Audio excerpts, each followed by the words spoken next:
Assalamualaikum warahmatullahi wabarakatuh. My name is Keisha Amalia Zahira. I'm from International Program of Accounting Department, Faculty of Economy and Business. So this is my Ibadah and Muamalah course assignment.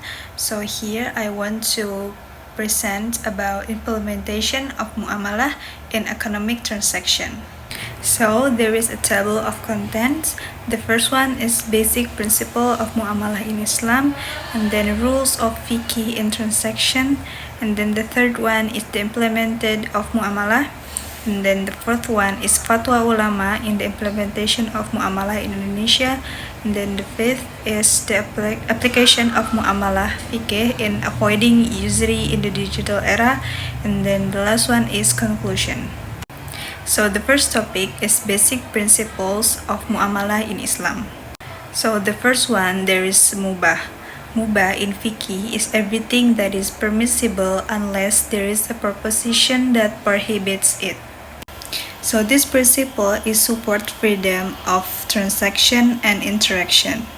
As long as it meets the requirements and doesn't harm other parties, this is important to maintain fairness and benefits in various aspects of life. So the second one is fairness. Fairness is a fundamental principle in Islam that emphasizes impartiality in every transaction and interaction. And the third one is mutual benefits. Mutual benefits provide balanced benefit for all parties in transaction and interactions. And the fourth one is avoid riba. Avoid riba, it's like prohibit unfair additions in economic transaction. The fifth is honesty. Honesty in behavior and responsibility in holding the mandate.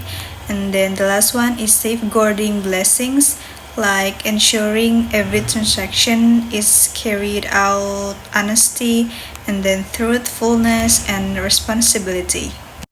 And the second topic is rules of fiqh in transaction. So, according to Abbas Arfan in his book 99 Rules of Fiqh Muamalah Kuliah, writes 5 principles. The first one is taba'dul al-manafi. It means that all forms of muamalah activities must provide benefits and benefits for all the parties involved. And then the second one is the principle of equality and justice. So in the field of muamalah, which requires that property is not only controlled by a few people, so that the property must be distributed evenly among the community, but like both rich and poor. And the third one is willingness and willingness. So it means that every form of muamalah between Muslim or between parties must be based on the willingness of each. And then the next one is the absence of fraud. It means like it can be said that the principle of honesty in transaction. And then the last one is the principle of goodness and devotion, in which case Muslim must do everything for the good and increase their devotion to Allah subhanahu wa ta'ala. So the third topic is the implemented of muamalah. So it is about the intention or niyat. Intention is an important thing in Islamic studies. Not only implemented in worship, intention is also implemented in muamalah activities. Because of intention, a person can be judged to be doing virtue or evil. With one's intentions can also be rewarded with rewards of sins. Persons can be considered a sinner even though he or she is carrying out activities that are look like worship. So every deed will be judged based on its intentions. If the deed he does with the intention is a good, then he will get reward. On the other hand, if the deed has the same intention for evil, then he will get sin. And intention is also one of the measuring tools for a person's action, whether the act is worth worship, which will be rewarded, or just a habit without the intention to worship. So, and worship will be perfect if it starts with intention. And then the fourth topic is about fatwa ulama in the implementation of muamalah in Indonesia. Fatwa issued by institutions such as the MUI serve as guideline in ensuring that the economic and social activities of Muslims are in accordance with several principles.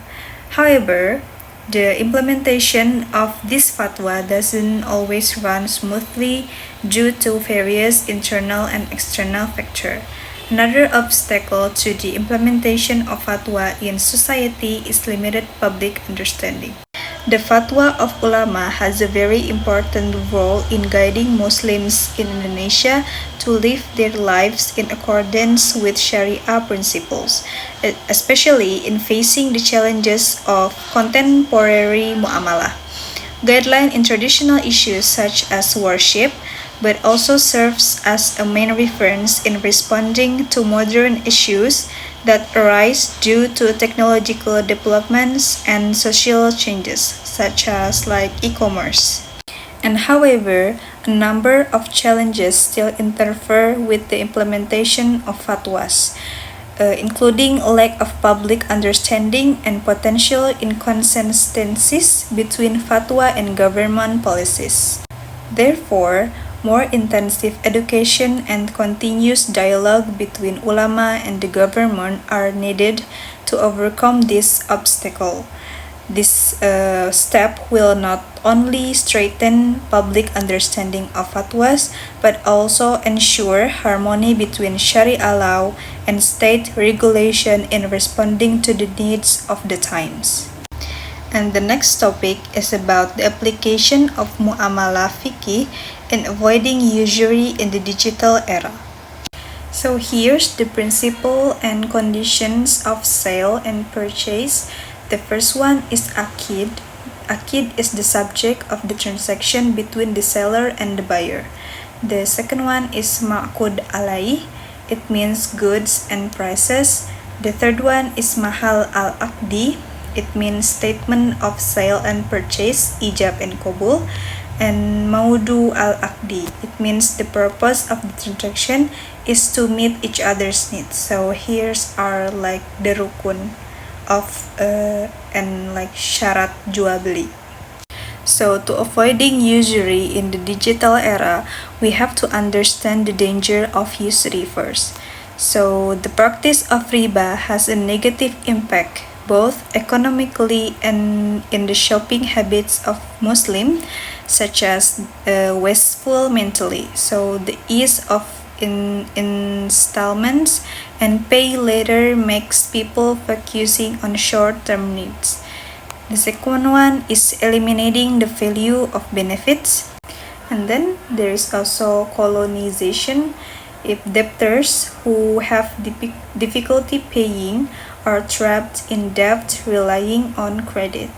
And then the last one is bad actions from creditors. Creditors calculate profits from often unfair interest. So here are the last topic is the conclusion. So the conclusion is there are many rules of fiqh related to the issue of muamalah or economic transaction. All of these rules are intended to make it easier for humans to decide on something new. Considering that currently there has been an increasing development of science and technology and human mindsets that lead to new problems, especially in economic practice. Solutions must be found that follow the principle of fiqh and do not contradict Islam teaching. The rules of fiqh in the field of economics are tasked with justifying and legitimizing all economic activities of Muslims in various fields of economic transaction, both related to mono-contract and multi-contract transaction. So that's all from my presentation about implementation of muamalah in economic transaction. Thank you for watching. Wassalamualaikum warahmatullahi wabarakatuh.